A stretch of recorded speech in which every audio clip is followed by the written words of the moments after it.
Houve um homem chamado Melquisedeque, o nome dele significa Melech Tzadek, rei de justiça. Tá.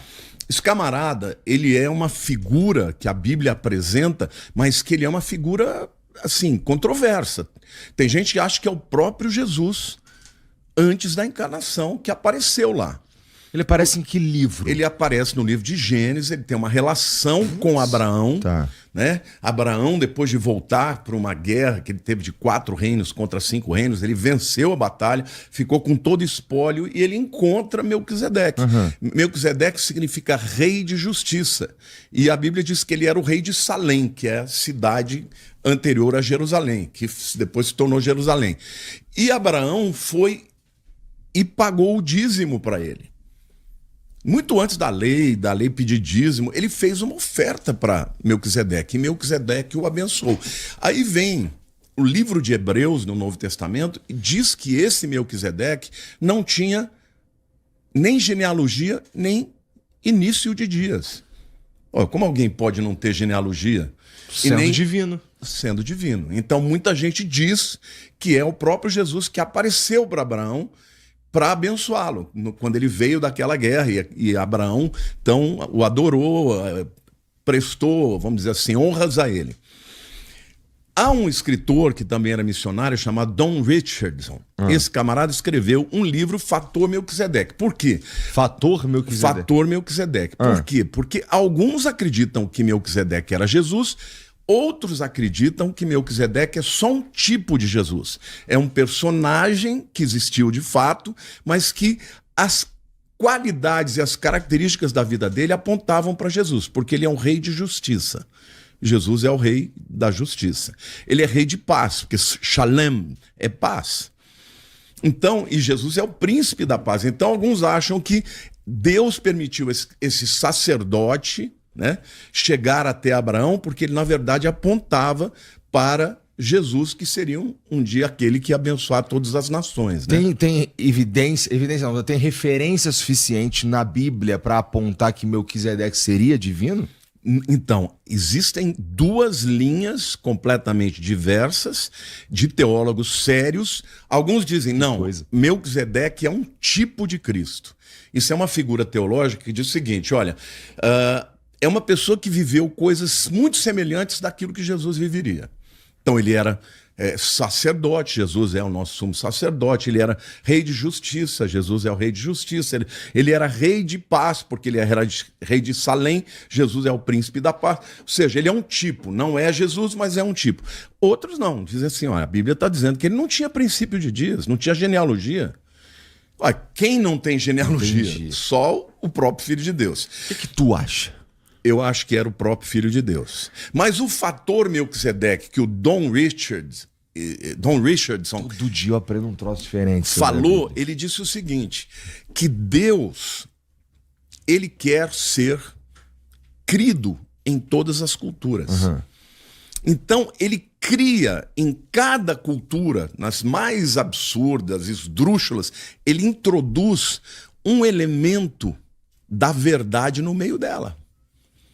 Para que o dia que o missionário chegar para pregar o evangelho, na hora que ele toca naquele ponto, de uma cultura que o cara acredita, ele vive por isso, e aquilo faz uma interface com a verdade, ele crê. E eu vou te contar uma história. Tá, por favor. Esse cara, ele escreveu esse livro que eu li no início da minha conversão. Ele diz o seguinte, que um missionário foi para uma tribo indígena lá na África, e ele gastou anos aprendendo a língua, tentando aprender a cultura, porque é isso que a missiologia, né, aqueles que estudam missões, precisam fazer. Porque se você não falar a língua do povo, se você não falar o coração, as pessoas não vão nem te ouvir. Então, primeiro ele foi lá, se misturou, né, começou a conhecer os costumes e tal. Só que o dia que ele já falava a língua, ele contou a história, a respeito da história de Jesus, que Jesus morreu e coisa e tal, ninguém deu ibope, porque na cultura deles, o ibope era pro Judas. Porque na cultura daquela tribo indígena, o camarada que era o cara era aquele que fazia você acreditar que ele era o teu melhor amigo e depois te dava uma facada nas costas. O cara ele era um herói. Que loucura. Não é? Putz. Isso é real, isso aconteceu, isso está no livro. E aí, Igor, ele falou, mas como é que eu vou falar de Jesus? Se o herói é Judas, ele falou e todo mundo ficou mais interessado na vida de Judas do que na vida de Jesus, né? E aí ele gastou mais algum tempo se aprofundando, até que um dia ele descobre uma outra coisa da cultura.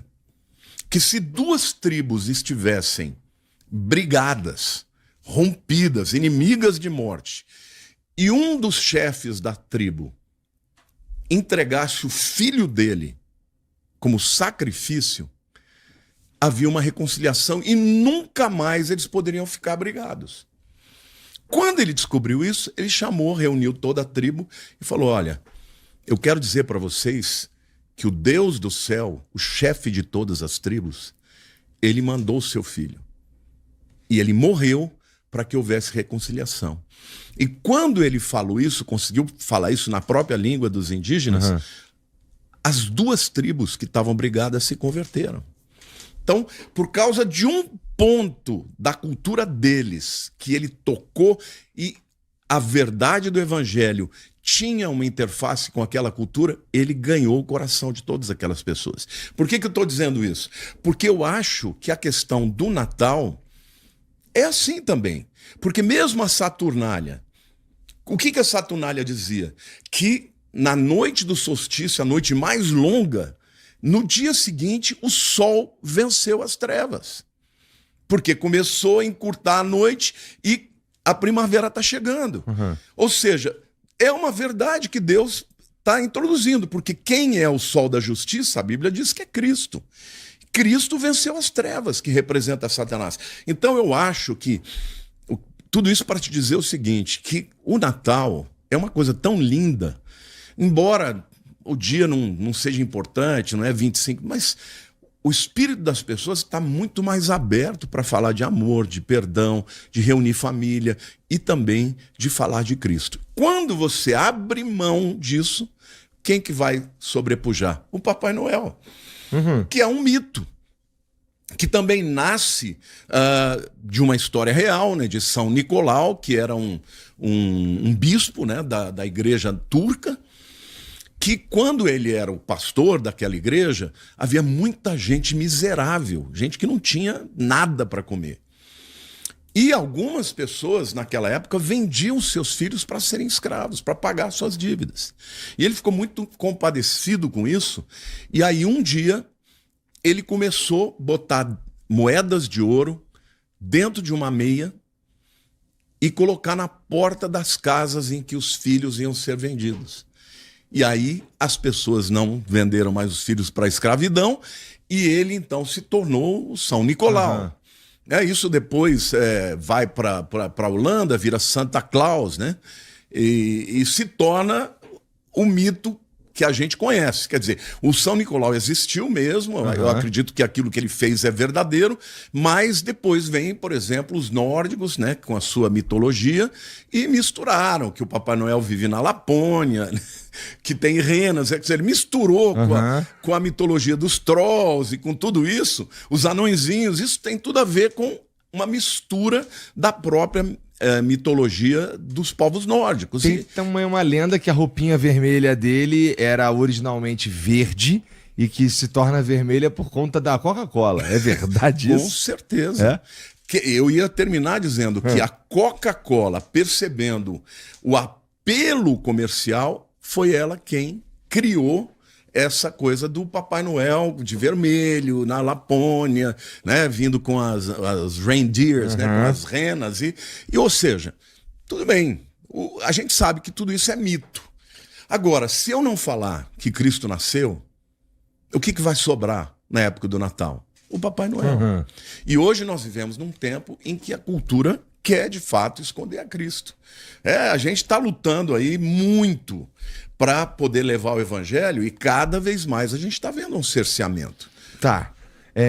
Eu talvez discorde que, tirando o nascimento de Cristo, só sobra o Papai Noel no Natal. Eu acho que todo o espírito natalino, ele tem a ver, querendo ou não, o cara ele pode tentar tirar o espírito... Não, eu não estou dizendo que não tem nada que seja bom fora da mensagem de Cristo. Eu estou me referindo... É tão ligado Não, que... tá tudo... ou seja, reunir família é maravilhoso, você ter um tempo de presentear, eu acho lindo também. A gente faz isso sempre.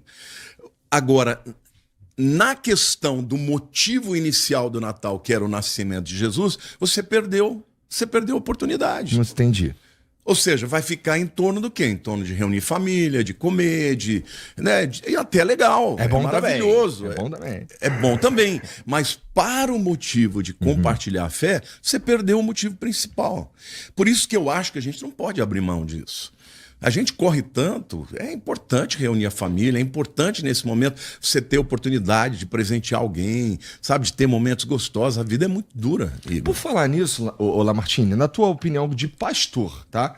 Ó, o cara chegou no final do ano, dia 24 de dezembro, tá chegando a hora de dar ceia e tudo mais, ter minha família reunida, mas eu já tinha combinado, que eu sou cristão, de ir passar na igreja, com a galera da igreja e tal, e meio que minha família ficou em casa. Qual que tu acha que seria...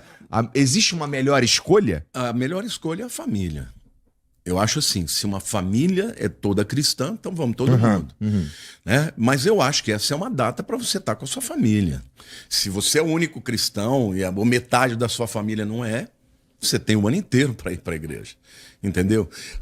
Pô, que legal. Na nossa... falar o contrário. Pra você ter uma ideia, na nossa igreja a gente nem tem culto no dia do Natal. Exatamente, para deixar as famílias se reunirem. Entendeu? A gente vai fazer o culto da virada. Tá. Mas tudo bem. Agora, Natal, a gente não tem culto no dia do Natal. Nunca tivemos. Porque é um dia da família. Então, virada eu entendo. Virada eu acho que faz sentido. Cada um faz o que Cada quer. um faz a gente pula 7 ondas, a gente passa de joelho orando, pedindo a Deus que o ano que vem... Não, eu respeito, super respeito. Acho que a gente tem que respeitar a fé das pessoas. Mas o que eu penso é que o Natal é maravilhoso, no sentido de reunir a família. Só que no meu caso, das famílias cristãs, antes dos comes e bebes, a gente sempre faz assim. Primeiro, um momento de agradecimento. Então, cada pessoa da família agradece a Deus por alguma coisa. Quero agradecer por um livramento, por uma cura. Quero agradecer porque você está aqui, pela família. Esse momento assim. Em seguida, a gente faz a troca dos presentes, amigo secreto. Tem famílias que fazem o inimigo secreto também, né? E aí depois vem os comes e bebes. E é maravilhoso, entendeu? Esse momento de comunhão. Por isso eu acho que o Natal, no mundo inteiro, ele chama atenção para o fato de que Jesus nasceu. E a gente não pode perder isso. E se a gente abrir mão simplesmente por causa de tecnicalidade... Bom, para te dizer a verdade, Deus não está nem aí para o dia que Jesus nasceu. Porque isso não era importante na cultura judaica. Senão... Deus teria dito, ele nasceu tal dia. A gente tem uma ideia de que ele tenha nascido ou em setembro ou em março por conta de tudo que havia em torno, né? Não podia ser inverno. Inverno não tem ovelha no campo, então certamente não foi. Agora, tem outras razões porque a gente acredita que pode ser nessa época de setembro, né?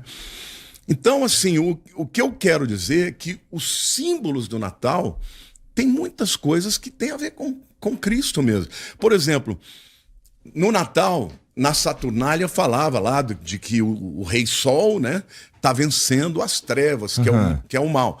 E na Bíblia, Cristo é visto como a luz do mundo. Né? Por exemplo, lá em Lucas 1, 78 e 79, diz assim: graças à entranhável misericórdia do nosso Deus, pela qual nos visitará o sol nascente das alturas, para alumiar os que jazem nas trevas e na sombra da morte, e dirigir os nossos pés pelo caminho da paz. Ou seja,